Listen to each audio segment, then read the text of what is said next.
From the blinding lights of social media to the cold, unforgiving canvas of the ring, Ryan Garcia's story is the definitive cautionary tale of the digital age. He sits atop a $60 million empire, feared for his speed, his power, and those moments he ends fights before the world can even blink. Every punch carries intent. Every victory leaves an imprint. But today, we aren't looking at him through the lens of the ring. We are stepping beyond the ropes and into the private chapters of his life. We are looking at the mansions built by his success, the high-performance cars that mirror his velocity, and a story that goes far deeper than the numbers. A story of triumph, risk, and the heavy price of rising so fast. You have to ask yourself, can a fighter truly serve two masters, the algorithm and the ring, at the same time? Or is the weight of his own creation destined to crush him? Stay tuned, like and subscribe, because the answer isn't what you think. Ryan Garcia's story begins long before the cameras, the followers, or the flash. Born on August 8, 1998, in Victorville, California, boxing was stitched into his DNA. He stepped into the gym at just 7 years old under his father's guidance. I've been boxing since I was 7 years old and been doing it so long. And while other kids were figuring out algebra, he was learning rhythm, how to slip punches, snap jabs, and move with purpose.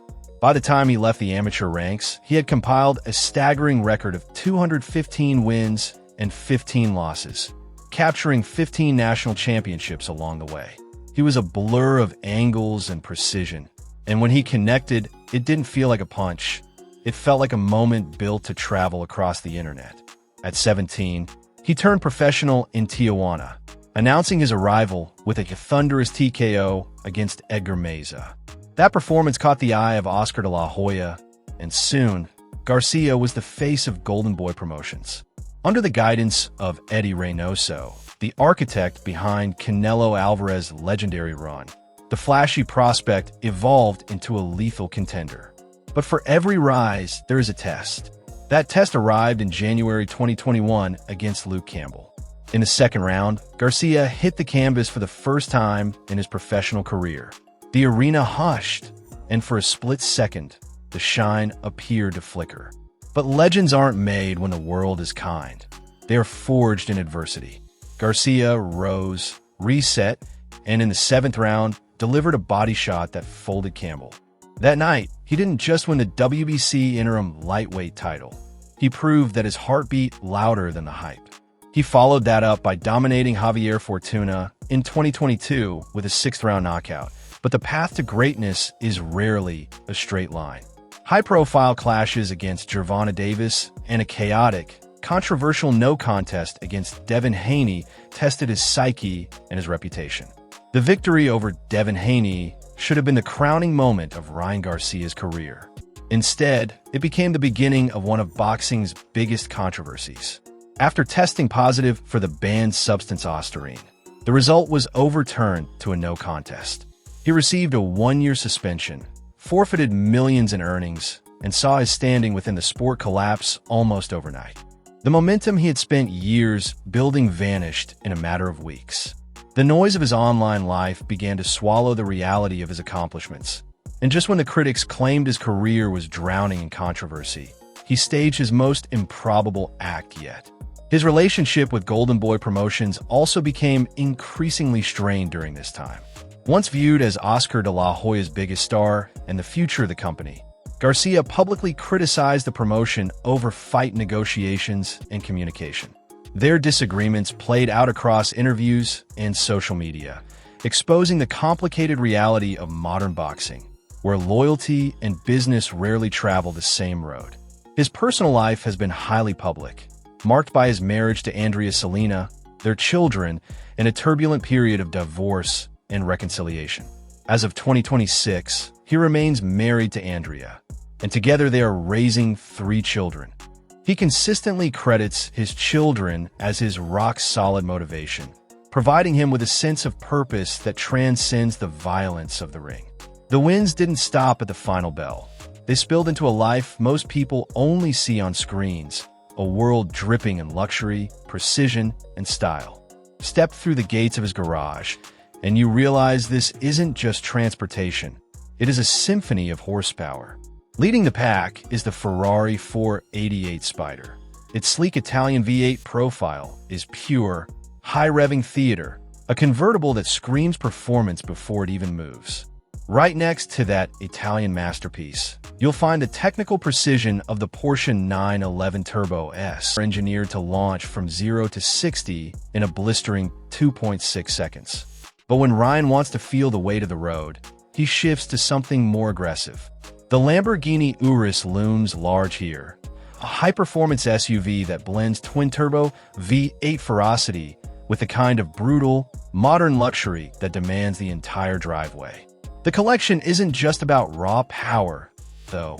There's a need for sophistication, which is where the Aston Martin Vantage comes in, whispering elegance with its 503 horsepower engine wrapped in quintessential, refined British styling. Then there's the futuristic edge. You can't miss the McLaren GT, a machine sporting a lightweight carbon fiber chassis that looks like it was plucked straight from a high-budget sci-fi film. Of course, a star of his magnitude needs a presence that can't be ignored, and that is where the Mercedes-Benz G-Wagon enters. Customized with heavy-hitting Brabus specifications, it stands as the ultimate, rugged celebrity status symbol. For the days when he wants to blend luxury with executive power, he reaches for the keys to the Audi RS7 Sportback, which rounds out the fleet, hiding supercar performance beneath a sleek, executive frame. Yet, amidst this $2 million collection, you start to wonder, is he buying these cars to reach the finish line, or is he using them to outrun his own shadow? For all the luxury surrounding him, there are moments when the cameras disappear. No crowds, no championship belts, just Ryan, his children, and a life far removed from sold-out arenas. It's a reminder that even the biggest stars spend most of their lives away from the spotlight. His homes reflected this same desire for a retreat, a physical manifestation of his internal struggle for balance. His Porter Ranch estate, a $3.1 million sanctuary in the San Fernando Valley, serves as his grounded base. Spread across 3,680 square feet, this two-story design features 5 bedrooms and 6 bathrooms, offering a space where family moments with his 3 children remain shielded from the world. It was designed for a man who needed peace. But as his fame reached stratospheric levels, his real estate followed. The crown jewel was his 2025 Beverly Hills mansion, purchased for $4.2 million. Fully equipped with smart home technology, expansive living areas, and even a custom-built, private boxing ring, it was a symbol of peak success, a fortress where luxury met athletic ambition. Behind the fame, however, Garcia was fighting battles no opponent could throw at him.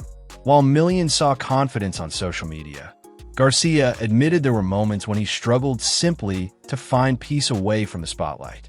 As the chaos of the ring began to mirror the chaos of his personal life, the tragedy of Ryan Garcia became something more than just a boxing record. It became a downward spiral of public and private disasters. In July 2024, he shocked the world by making abhorrent, anti-black and anti-Muslim remarks during a live stream, leading to his expulsion by the World Boxing Council. The chaos didn't stop there. His social media presence, once his greatest tool, became a weapon of self-destruction. He posted erratic, paranoid rants on X, including bizarre conspiracy theories and direct, violent threats against fellow fighters like Devin Haney. His personal life was equally fractured. His marriage to Andrea Selena collapsed in early 2024, and his struggles with substance abuse, gambling, and reckless behavior became daily headlines. He was even arrested in June 2024 for vandalism at a hotel, an act of destruction that mirrored the way he seemed to be dismantling his own legacy. It was a perfect storm of professional suspension, public outrage, and personal ruin. Yet, look past the headlines, and you see that his ambition refused to be contained. Even as storms raged at home, he built a business empire that few athletes could match. He isn't just a boxer. He is a cultural force whose digital presence dwarfs most of his contemporaries. With millions of followers across Instagram and TikTok, his social media isn't just a platform. It is his primary engine for brand growth. He was the first American boxer to be featured in a national Gatorade campaign, and he has leveraged his massive reach into collaborations with luxury houses like Dior, fitness giants like Gymshark, and high-end lifestyle brands. By 2019, he was playing Sonny Mendoza in the web series On the Ropes, constantly evolving his persona. He transformed his speed into superstardom and his superstardom into a multi-industry business, proving he could command the digital landscape as effectively as he commanded the ring. Many believed Ryan Garcia's best days were behind him. The suspension, the headlines, the controversy, it seemed impossible to rebuild his reputation. But against Mario Barrios in 2026, Garcia didn't simply return. He reclaimed the spotlight. Moving up to welterweight, he dominated every minute of the 12-round battle, securing a unanimous decision victory. It wasn't just a win, it was a statement. With a career record now sitting at 25 wins, 20 of them by knockout, and the WBC welterweight championship around his waist, he had pulled off a resurrection that few fighters ever manage. Following this championship, a quiet, powerful moment crystallized his new status.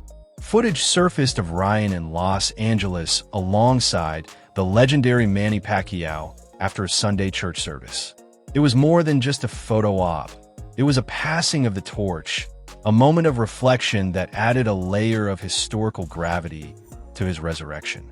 In the shadow of a man who conquered multiple weight classes, Ryan looked less like the king of chaos and more like a student of the craft, bridging the gap between his volatile past and the respected champion he was fighting to become. But once the gloves are hung up and the lights dim, what remains of Ryan Garcia? Is he a fighter, a celebrity, or a businessman? Or is he a man still searching for balance in a world that never stops spinning? He shows us that the fall is often just as revealing as the rise, and that even the king of the digital age is just a man searching for a place to stand when the lights finally dim. Ryan Garcia didn't just fight opponents. He fought the spectacle, the pressure, and the madness of the moment. And when the smoke clears, you are left with one final, haunting thought. Did the chaos define the man, or did the man define the chaos? If you enjoyed this deep dive into the life of Ryan Garcia, don't forget to like this video, subscribe to the channel, and turn on notifications so you never miss our next boxing documentary. We'd also love to hear from you. Which moment do you think changed Ryan Garcia's career forever? Drop your thoughts in the comments below. And if you want to watch the story of another modern boxing master, click on our deep dive into Terence "Bud" Crawford. From an undisputed champion to the empire he built outside the ring. It's a journey every boxing fan should see.